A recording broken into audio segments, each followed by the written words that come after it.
Hi friends, എല്ലാവർക്കും പുതിയ വീഡിയോയിലേക്ക് സ്വാഗതം. അപ്പോൾ അത് മാരുതി മെറിറ്റ്സ് ആണ്. അപ്പോൾ കസ്റ്റമറെ കംപ്ലൈന്റ് എന്താ വെച്ച് കഴിഞ്ഞാൽ AC ഇട്ട് കഴിഞ്ഞാൽ ACന്റെ ബ്ലോവർ ഓൺ ആക്കുമല്ലോ, ഇത് 1, 2, 3 ഇതിലൊന്നും വർക്കാവണില്ല. 4th സ്പീഡിൽ മാത്രമേ വർക്കാവുള്ളൂ. അതാണ് കസ്റ്റമറെ കംപ്ലൈന്റ്. അതായത് ബ്ലോവർ ഓൺ ആക്കുക, ACന്റെ വർക്കിംഗ് ഒക്കെ ഓക്കെയാണ്. ഇതിൽ സ്പീഡ് പ്രശ്നമാണ്. 1 വർക്കാവില്ല, 2 വർക്കാവില്ല, 3 വർക്കാവില്ല, 4 വർക്കാവും. അപ്പൊ ഇതിന്റെ കംപ്ലൈന്റ് വരാനുള്ള കാരണം എന്ന് വെച്ച് കഴിഞ്ഞാല് ബ്ലോവറിന്റെ മോട്ടറിന്റെ കംപ്ലൈന്റും കാര്യങ്ങളൊന്നുമല്ല. അതിന്റെ റെസിസ്റ്റർ ഉണ്ടല്ലോ, ആ റെസിസ്റ്റർ കംപ്ലൈന്റ് ആയി കഴിഞ്ഞാൽ ഇങ്ങനെ വരുള്ളൂ. ഏതൊരു 2 സ്പീഡ്, ചിലത് വണ്ടികൾക്ക് 2 സ്പീഡ് വർക്കാവില്ല, ചിലതിൽ 3 വർക്കാവില്ല. അപ്പൊ ഇത് 4th മാത്രമേ വർക്കാവുള്ളൂ. അപ്പൊ ഇതിന്റെ കംപ്ലൈന്റ് വരാനുള്ള കാരണം പറയുന്നത് ഇതാണ്. ഈ സംഭവം കണ്ടോ, ഇതാണ് ഇതിന്റെ റെസിസ്റ്റർ. ഇതിന്റെ നമ്മളെ ഫാൻ്റെ റെഗുലേറ്റർ പറയുന്ന പോലെ അതേപോലത്തെ ഒരു റെസിസ്റ്റർ.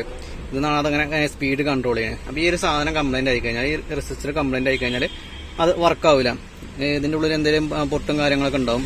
ഇപ്പൊ ഇങ്ങനെ നോക്കിക്കഴിഞ്ഞാൽ അറിയാൻ പറ്റില്ല. അപ്പൊ ഈ ഒരു റെസിസ്റ്റർ കംപ്ലൈന്റ് ആയി കഴിഞ്ഞാലാണ് നമ്മളെ ഈ 1, 2, 3 സ്പീഡ് വർക്കാവത്. അപ്പൊ ഈ ഒരു സാധനം മാറിക്കഴിഞ്ഞാൽ ഓക്കെ. അപ്പൊ ഇതിന്റെ ലൊക്കേഷൻ എവിടെ ഞാൻ കാണിച്ചു കേട്ടോ. ഇതേമാതിരി റിഡ്സ് പെട്രോൾ ആണ്. അപ്പൊ ഇതിന്റെ ലൊക്കേഷൻ വരുന്നത് ഈ ഗ്ലോ ബോക്സ് ഉണ്ടല്ലോ, ഗ്ലോ ബോക്സിന്റെ അടിയിലായിട്ടാണ് കാണുന്നത്. ഞാൻ കാണിച്ചുതരാം. അപ്പൊ ഇത് അയക്കാന്നുണ്ടെങ്കിൽ ഈ ഗ്ലോ ബോക്സിന് അയച്ചു മാറണം. ഗ്ലോ ബോക്സ് അയക്കണൊക്കെ വീഡിയോ ഞാൻ വേറെ ചെയ്തിട്ടുണ്ട്. ജസ്റ്റ് വലിക്കുക, 2 സൈഡിൽ നിന്ന് ജസ്റ്റ് ഒന്ന് തെക്കി കൊടുത്തു കഴിഞ്ഞാൽ പുറത്തേക്ക് വെക്കാൻ പറ്റും. അപ്പൊ ഇതിന്റെ ലൊക്കേഷൻ ഇരിക്കുന്നത് ഇതാണ് ഇതിന്റെ റെസിസ്റ്റർ കേട്ടോ. ഇതിന്റെ എന്താ വയറിങ് ഇതാട്ടോ വരുന്നത്, ഇങ്ങനെ ഇരിക്കും. ഇതാണ് റെസിസ്റ്റർ. ഇതിപ്പോ നമ്മൾ പുതിയത് മാറ്റി വെച്ചാണ്.